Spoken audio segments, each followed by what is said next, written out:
Greetings YouTube and welcome to the Blue Corner. As you can tell here, I'm going to be doing a talk on Mermails on, math. That's like the closest thing I could find to mermaid stuff. Whatever. So, Mermails. I didn't expect that this would become the best deck of the format when I picked it back up again. But what do you know, the interactions that the deck has with certain cards just happens to allow it to be really strong. Although Fire Fists are a very close second, and if this format kept going on, maybe it would have been able to surpass it, but as it is, the format's pretty much done now. But I'm going to be moving on to some more deck projects now. I recently got this deck, and I'm going to start playing around with this, as I just really do like the theme of Noble Knights. So yeah, this is my Mermail deck for the rest of the format. I don't have the ideal cards for this in my extra, so yeah, it's not the perfect Mermail deck, but I'm just going to go into this and just talk about it, I guess. You guys should understand what Mermails do at this point. It's become the rank 4 spam build that originally was conceived by the Sand Trap and then popularized by Hoban.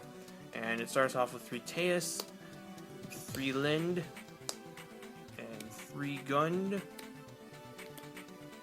3 Pike, 2 Turge, 1 Megalo, because honestly, the card is awful now. The problem with Megalo is that with Dragoons and Diva both at 1, you're not going to be searching this thing that often. You don't really want to be summoning it that often and trying to do things like game shots. Like, the main reason why you play Megalo at this point is to search out Sphere or Squall. You could even almost consider dropping it if you can't get Megalo still. Don't actually worry about it. The core emphasis of this deck are interactions between Pike, Turge, and Gund. And then Teus to get what you're missing, and Linde to get to these guys. But ultimately, your main play is to summon Pike or Turge, pitch Gund, get something, and then Gund special summons out the other one. The other one then pitches whatever you got, a Marksman, and you go into a rank 4 like that. Basically, your normal summon is a rank 4. That's how Mermails work now, not by dropping Megalo and going YOLO and such. But he's still there for the 2400 beats, the double attack, and the search out stuff. And then you have lead running it out for the big Mermails. You don't ever want to draw it. That's awful. But at the same time, though, it's a 2700 beater, so it gets over 24s and 25s, and it can knock a card out of the hand, which is pretty strong. And it's another level 7 that you can special summon off of Gun in order to go into rank 7s such as Gaios and Dracosac. And the last Mermail monster I am running is a single copy of Osha. I'm really on the fence with this thing. It's really good when you've got like the first turn, when you're going first and you're able to do the wombo combos this thing does, but when you're going second or you're siding and such, this is usually like the first thing you want to get rid of. I honestly could see myself dropping this card entirely next format if I continue to play Mermails. I probably will, because I really just like the deck as a whole. So I will be playing Mermails at some point. It just depends whether or not it calls for Osha being in the main. So that's for the Mermails, and then for the non-Mermails, you have Tidal, which is basically a Mermail, really. You're using it alongside your Mermails to trigger off effects like Gund, or to just summon as a beater and then go into rank 7, what have you. Tidal is really the best of the rulers right now. And then I'm only running 2 Marksmen and a Dragoons. The Marksmen are searchable through Pike, and Dragoons searches out the Marksman or the Megalo or the lead. If you already have Megalo or lead, then you just search out this. I sometimes just Dragoons out the Marksman anyway, just so I can set up a Gund and Marksman in hand for Pike and Turge when I have a Sphere. That's at least what I do when I open Pike Dragoons. And lastly, 2 copies of Aqua Spirit. I tried 3 at first, found that to be really clunky, so I just dropped it to 2. Spirit plus Pike in hand is a turn 1 Bahamut Shark, which is really nice, because Trite is annoying for decks to get over. And then for the spells, it's pretty simple. 3 copies of Mystical Space Typhoon, and 3 copies of a blank. For the traps, it's pretty straightforward too. 3 Sphere, pull out Lin. Lin dies, get stuff, pull out a card from your deck, like a Pike, and then overlay it with another level 4 in hand, or pull out a level 7, swing, then overlay it with Tidal.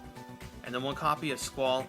It's a mini win condition in itself. Once you resolve a couple Mermail effects, you'll have a couple of them in the graveyard. Squall brings them out. You can then use Squall to make any rank 4 or rank 7 of your choice, or maybe even a rank 3 if you really need to.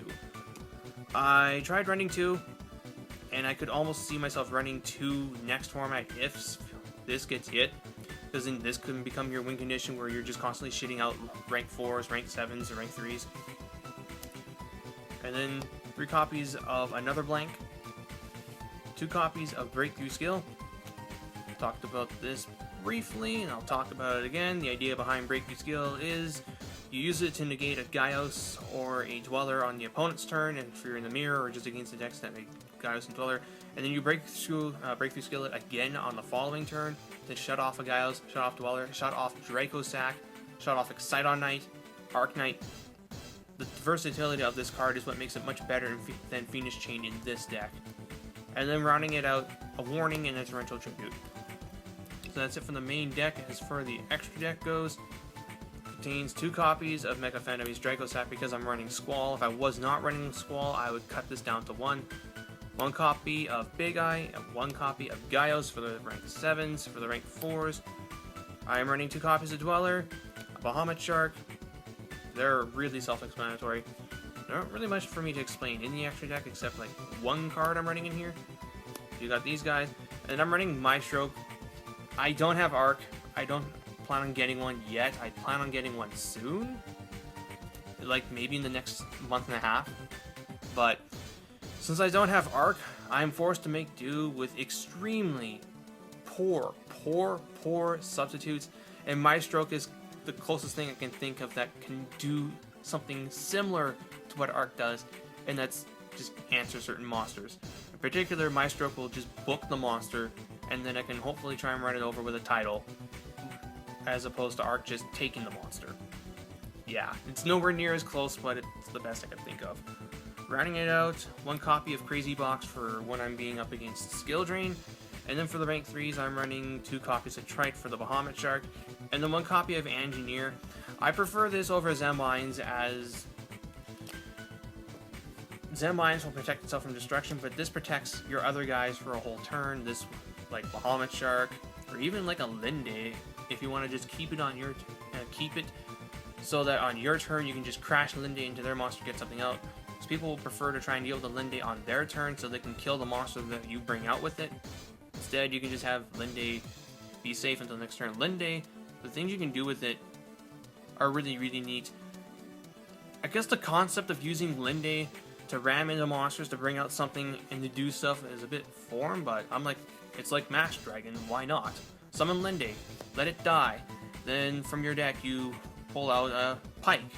Since it's a damage step, they can't bottomless this thing, they can't Phoenix Chain or whatever, so Pike can then just pitch Gun to get a Marksman, and then Gun will special summon back this. You pitch Marksman, blow up a card. Oh, that was a skill drain you had face down? That's a shame. And then you go into Bahamut Shark and end with a Bahamut Shark Trite on board. And then when the Trite dies, you get back Linde, and when Linde dies, you get back a Turge. If you have another gun in hand, then yeah, Turge can just do that. Like, that's what Mermails do. And that's it for Mermails.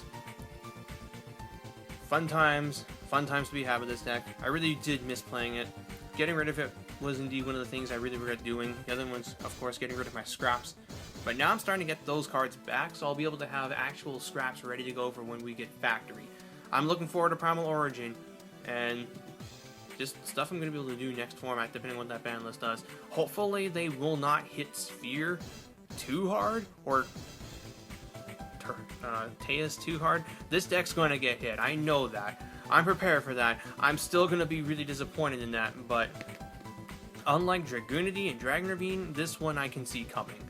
That being said, though, thank you guys for watching. Until next time, this is BlueStar899, jacking out. And soon, we will see these guys. Very soon.